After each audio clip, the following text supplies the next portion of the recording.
Fiz um pudim usando minha panela elétrica da Electrolux.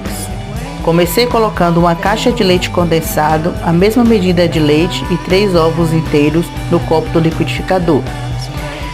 Bati mais ou menos até a massa ficar homogênea. Enquanto isso, fiz a calda de açúcar, pus na forma. Em seguida, coloquei a massa de pudim. Na panela de pressão, eu acrescentei 2 xícaras de água. Em seguida, coloquei a forma com pudim e levei até a panela. Cozinhei mais ou menos 20 minutos e ficou perfeito. O pudim ficou lindo e uma delícia.